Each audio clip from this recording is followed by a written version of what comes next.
Hello, everybody, and I wanted to show a case that I'm just getting started on. Pretty interesting case, a 13, almost 14-year-old girl that is about half step class 2. We'll go through that. And I want to talk about the reasons behind how I'm staging this case because I thought it'd be pretty interesting for you guys to look at. Because if you go through my trainings, we go through a risk profile, right? Green light, yellow light, red light case. In a case like this, being as class 2 as she is, I would consider a yellow light case. So a little bit more advanced for the GP, but totally doable. And I thought that's how we could learn is by stretching ourselves a little bit. And this would be a great case to do after you get some wins under your belt. Start with some green lights, but when you want to start taking some more on, this would be a beautiful case to do. So let's walk through it here. Okay, so their biggest concern was a severe deep bite. That guy right there. You can see a little bit of midline deviation as well. It's a little bit, if you can see my cursor here, it's a little bit, off to the patient's left. You'll see that a lot with class 2 patients, especially when they're not evenly class 2. One thing that I really hammer home in class is the position of the front teeth is dictated by the position of the back teeth. So if you have a molar or you have a segment that is too far forward compared to the other one, too far mesial, then that midline is forced to that contralateral side. And so that's what's going on here. So I'm going to start with looking at the teeth in relationship to each other. Then we'll look at the skeletal analysis, and then we'll look at the finalize with the smile analysis, because the smile is really what brings everything together. Okay, so severe deep bite and slight midline shift. Going at the laterals here, we have, you can see on her right side a half step class 2. We'd like to see these cusp pips and these embrasures back here. And so yeah, this being too far mesial is what's driving this midline over to the other side. And then also you'll see, other than the canines and the laterals, okay, curve of speed here, but it's the lower. You can even see right here, you can see it just ramping up. And so that's something that I just automatically now look at is like, okay, we know we're going to need to open the bite, but how are we going to want to open the bite? Some people, if their upper incisors are very like super erupted almost, and they have a very gummy display, then we may want to intrude the uppers and the lowers. But here, we'll see if that's what we want to do, or if we want to do something else.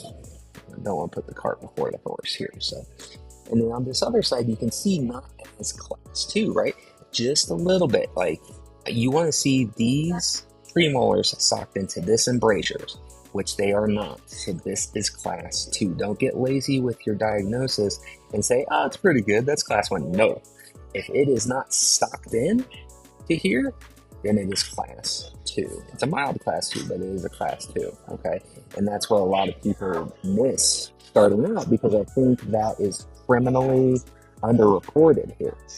So I'm sorry about the noise here. I'm getting my truck worked on, getting service, so I figured I'd use this time here. Okay, looking at the occlusal views. Upper, mild crowding, nothing crazy going on, a little bit of lingualized occlusion. If we look through on these occlusal mirrors, and we can see that gingival collar right all the way around those teeth, that lets me know those teeth are a little bit rolled in, so it could benefit from some uprighting.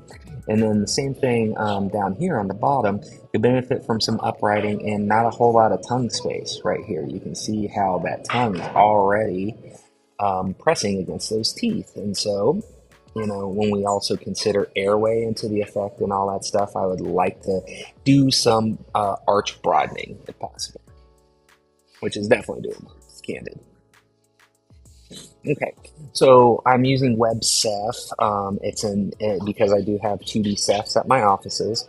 And so I use WebCef.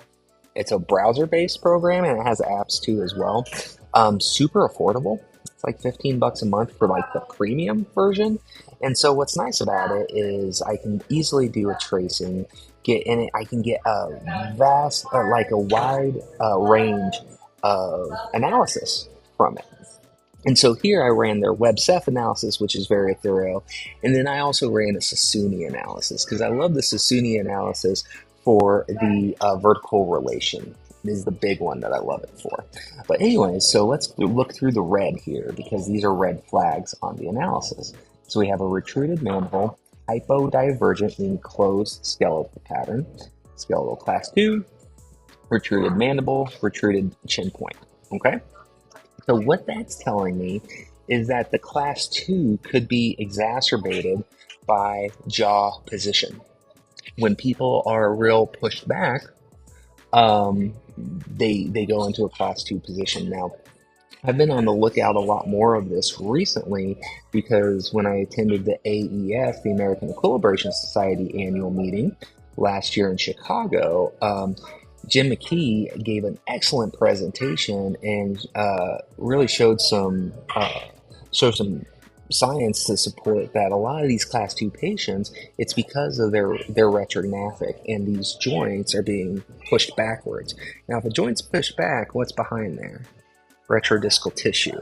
Is that sturdy material to push on? Is that comfortable material to push on? No. And so these people, you're going to start seeing a lot of this when your eyes get open to it. A lot of these people are locked backwards, and these folks are at higher risk for TMJ pain, for headaches and stuff like that. And then also we know that retrognathia is a risk factor for sleep disorder breathing, sleep apnea. I mean, how do sleep appliances work?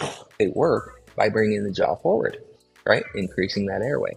Well, I want to do everything that I can to promote the jaw coming forward, which I know it can because skeletally we're showing a retruded mandible. So that is a sign that I have the room to try to bring her forward a little bit, if that makes sense. Pano, nothing really crazy. She hasn't had wisdom teeth out, so she's only has number 1, or in the for our overseas colleagues, 17, or 18. But yeah, so nothing crazy going on there, and I don't really have to. I'm not worried too much about crazy distalization mechanics yet, so I don't have to worry about wisdom teeth going in. So, nice thing is I can also do kind of a treatment simulation, kind of a soft tissue simulation, because I just like to see that jaw coming forward a little bit, getting a little bit more of a fuller lip. I don't want to bring this upper lip fuller. It has a nice nasolabial angle. It has a nice fullness to it. And we know our profiles get flatter as we age, so I'd like to keep that fullness if possible, because that's going to set her up to age gracefully with her facial profile over time. And so, like I said, just trying to get a little bit more fullness in that lower lip here. And then let's look at the smile, because this is what really drives everything. We want the teeth to couple together, but we want it in relationship to our smile design, right? And so when I look at this, I see here maybe just a bit of a shortened lower facial height. Upper lip is pretty good though, but a bit maybe short facial height. And then when I have her smile, you can see these central positions are in nice alignment with her smile arc of that lower lip, right? So that tells me I do not want to, as we open this bite, I do not want to intrude these incisors, because then I create a very flat smile, or just like mine was left after. I was left with an anterior open bite, and I was left with a reverse smile. So we don't want that for her. And then, but these laterals can certainly come down. And so we'll talk about that. But I'm going to key this smile design off of those centrals because I like the position of those as far as vertically positioned. So here's my submission to CandidPro. We are going to be doing class 2 mechanics. And so when there's two ways that I do class 2 mechanics with aligners typically. I will do I always do button cutouts on the lower molars because I just find it's more predictable as far as anchorage and stuff go and the ability to get the elastic in. But you have two options on the upper canines typically. You can do slots, little slits in the aligners that the elastic goes into, or you can do a cutout to also do a button that you bond on and run the elastics to. My keys for that is if I'm going more for mandibular repositioning, then I have the slits in the aligners because I'm just using that more for anchorage to help use those class 2 elastics to bring that lower jaw forward. If I'm actually trying to distalize the upper a bit, so if they were like really jetted out, like a severe class 2 div 1 and they're just like jetting out, and I actually want to move that segment back, then I'm going to be more apt to put a button cutout on that and have a bonded button directly on the canine. But when I'm going for mandibular repositioning, I like the slits in the aligners. So you can see here, I do not want to intrude upper incisors as they're in good position with smile arc and sizable display. We'll prefer opening and bite to come from leveling the lower curve of speed and a mixture of posterior extrusion and anterior intrusion. Okay. And then Ceph analysis. Since I have a Ceph, I'll let them know what I find. You don't have to do that by any means. CandidPro does not require that, but since I have it in my arsenal and I'm a geek, I like to use that. So yeah, we would like to correct with bite ramps and class 2 elastics outlined above. Okay, so here is our first plan with my ortho. Gives me a really nice breakdown that we already kind of knew, but it's always good to have a second set of eyes on things. And so we're going for expansion, intrusion. Now you can see here, I put this overlay here. It says intrusion of upper and lower incisors, but you can see that the incisal position of those uppers aren't changing, and that's what I want to make sure of. So that's why I like to put this grid on and the display and the overlay displayed so I can watch that. Now you're going to see here those laterals do have to come down, and so we have now. I'm trying to remember the threshold. I think it's more than a millimeter. If you need more than a millimeter of extrusion, you're going to get an attachment on those. So that's why the only attachments we really have planned here is on those lateral incisors. It's another reason I love the CandidPro system and going back to a straight cut because it's very comfortable. The tray design is very nice, but we get to wrap into those embrasures, and because we get more surface area, we need less attachments. So that's what I love about this. Rotations corrected proclination of upper incisors because they were a bit protruded. So we want to procline those to give, again, just a nice profile on that. Cutouts for class 2 elastics, attachments on upper incisors. Now they had planned IPR on the upper anteriors to reduce the overjet because as they procline those upper incisors, it's going to increase overjet even more. So this is where I tweaked the plan a little bit with the ortho here. So this was my rejection, even though it wasn't that big of a deal, but I just let them know, let's remove the anterior IPR for now. Because I want to basically let that mandible have the freedom to come forward with those class 2 elastics. I want to get that joint, decompress that joint, and get it into a nice stable position. So I'm going to let, basically, this plan is great. I'm just going to have them take out the IPR. I'm going to run these 27 trays with these class 2 elastics. I want to see how far we can bring that mandible forward. Because with the software here, it's not showing that mandibular repositioning, so it's still showing that class 2. but that's because I'm trying to bring that mandible forward, and the software isn't, mimicking that. Some softwares do. I haven't found them all to be all that accurate anyway, because so the simulation will look nice, but that doesn't mean that's what'll happen in the at the end of the case. So in my case here, I said, yeah, let's run through these 27 trays and just round things out, broaden the arches, level the line, and see what we get with that mandible coming forward. If I need to, actually distalize and sink those back in a little bit more if that mandible doesn't come forward enough, and or if we have any asymmetry going on, then I will use a segmental appliance. Carrier has been around for a while. I like this one by GC, their multi-FA appliance. What's cool about it is it's telescoping, so you need less sizes because it's adjustable. And it also has 2 pivot points, so it's very adaptable to the patient. And so this has become my go-to for segmental distalization here. But anyways, and if you want, I can do more information on that. I'd be happy to do a webinar on that. But anyway, so what we're going to do is, depending on the case, I'll put, if we need to finish up a bit more, I will put I'll put this FA appliance on the right side. If we're still a bit class 2 on the left, I'll put it on the left side as well.